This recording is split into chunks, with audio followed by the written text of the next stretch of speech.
At almost every age, we tend to have a fresh, new perspective. What is the best thing about the age you are right now? I'm 22 years old and I stand here as the most confident version of myself. My life motto is to turn your pain into a purpose. And right now I can tell you I have done just that.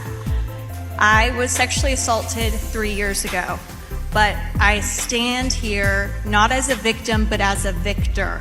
And I look into this crowd and I want every single woman to know that your story has value, your story is worthy to be told, and it doesn't matter how old you are, it doesn't matter what you've been through, it doesn't matter what's going on in your life right now. You are worthy just the way you are. Thank you so much. So mga kapolitika, ang atin po nga napanood dito sa first part ng video ay walang iba kundi ang pinag-uusapan ngayon na pambato ng USA dito sa Miss World 2026 na kinaganap pa rin sa bansang Vietnam. So we have to talk about this candidate dito ng Amerika dahil nakita natin itong video ng paano siya sumagot, paano yung kanyang kagaling mga kapolitika, yung kanyang communication skills. At ang sabi nila ay kung hindi daw si Asia Rose ang mananalo dito sa Miss World ay ito na lang daw pambato ng USA. Kasi ang US is meron na po silang 3 corona dito sa Miss World at yung last nila na nanalo is noong 2010 pa. So medyo matagal-tagal na rin ang panahon at ilang taon na, ilang dekada na ang lumipas matapos na manalo nga itong pambato ng Miss World USA. So ngayon, ang napanood narinig naman natin mga kapultiya kung gaano kagaling at maganda rin, medyo matured nga lang yung kanyang mukha. Pero maganda in all aspects itong pambato ng USA.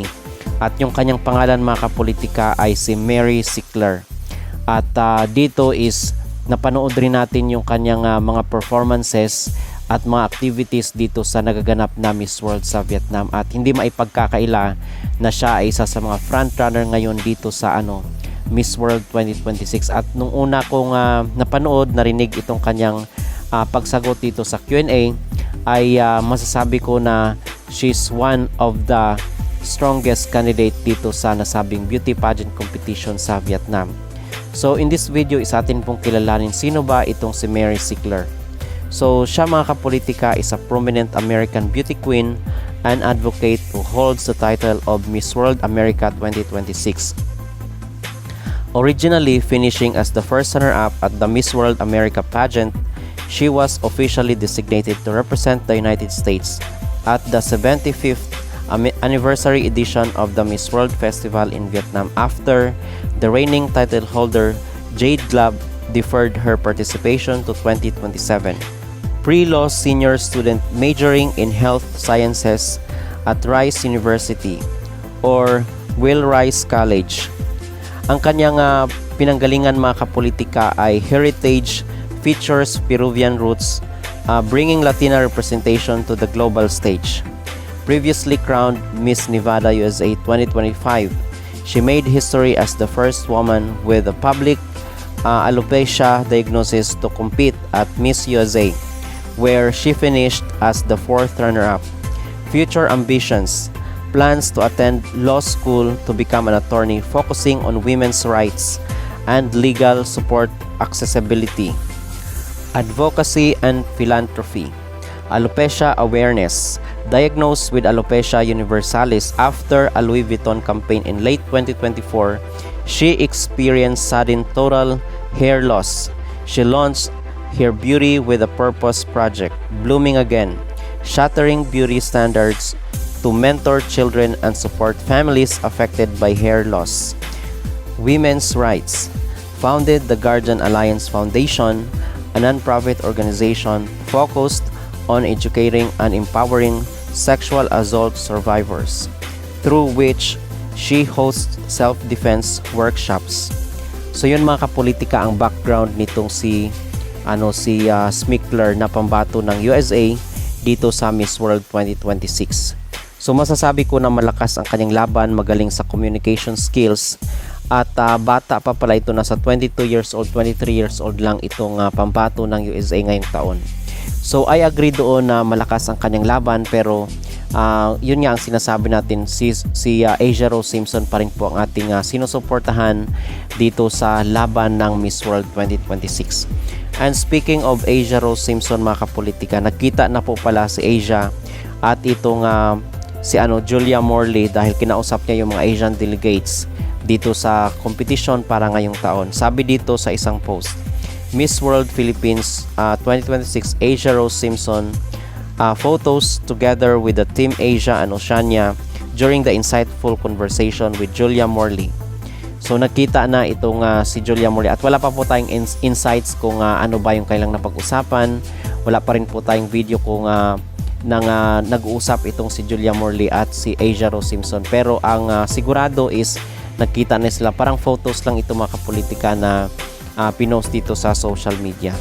So yun po yung ngayon yung latest dito kay Julia Morley at kay Asia Rose Simpson. At samantala nilabas na rin po ng Miss World yung kanilang format dito sa finals ng competition. Miss World format, The Road to the Crown. The Miss World competition brings a unique continental format where contestants battle through the top 10, top 5 until top 2 in each region, where the 4 continental winners advance to the final stage. So dito yung 4 continents is America, Africa, Europe at Asia. From 4 continental queens, only one will be crowned Miss World. And for the Philippine pageant fans, all eyes are on the Miss World Philippines 2026 Asia Rose Simpson as she carries the hopes of the Philippines on the international stage. Will the Philippines make history and bring home another Miss World crown? So ito kasing mahirap mga kapolitika kasi sa Asia ay obviously isa lang yung papasok doon sa Final 4 nila. So from top 40 kasi 10 each 10 each continent.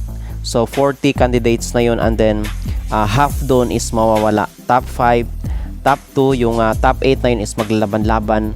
Dito sa Asia is dalawa yung makukuha doon sa debate nila. So kung sino yung papasa doon sa debate nila ay isa lang yung mag-advance doon sa top 4. And then from top 4, top 2, and then yung winner na agad. So ito yung mahirap kasi sa Asia is isa lang, halimbawa top 8, dalawa kayo doon nakapasok.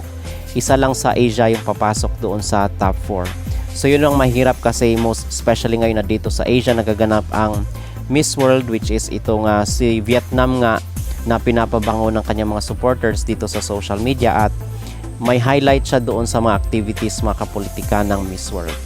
At undoubtedly is maganda at magaling rin itong Vietnam, matangkad, maputi.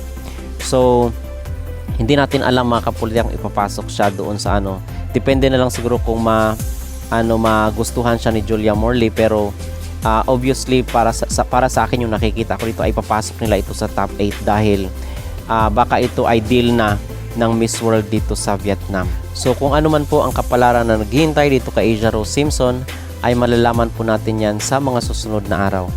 Okay, at ngayon po ang pang-10 araw na po, day 10 na dito sa kailang kompetisyon.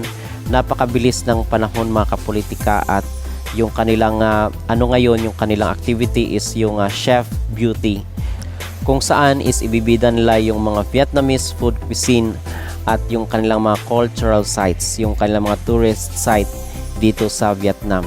Okay, so magkakaroon rin po ng presentation, so abangan po natin sa mga susunod na oras yung mga activities ng Miss World dito pa rin sa 75th edition na nagaganap sa bansang Vietnam. So dito sa ating napag-usapan sa videong ito, yung pambato ng USA nga na si Mary Sickler, I believe na malakas talaga ang kanyang laban mga kapolitika, at yung kanyang karisma napakalakas rin, yung kanyang way of speaking very spontaneous, very eloquent, at masasabi natin na siya ang isa sa mga tinik sa corona sa Miss World 2026. Pero ang mahirap lang din dito sa kanyang side is makalaban niya rin yung mga malalakas na Latinas. Okay, kasi sa America is isa lang din ang papasok dito sa top 4 ng competition. At so far mga kapolitika, yun po ang ating pinaka-latest na update dito sa mundo ng beauty pageant. Ano po ang inyong maging reaksyon dito sa pambato ng USA para ngayong taon na si Mary Sickler? Siya na kaya ang makasungkit ng mailap na corona ng Miss World? At sino ang mas angat, si Mary Sickler ng USA or si Asia Rose Simpson ng Philippines? Mag-comment down below at huwag kalimutang mag-like at mag-subscribe na rin kayo para updated kayo sa ating mga latest issue.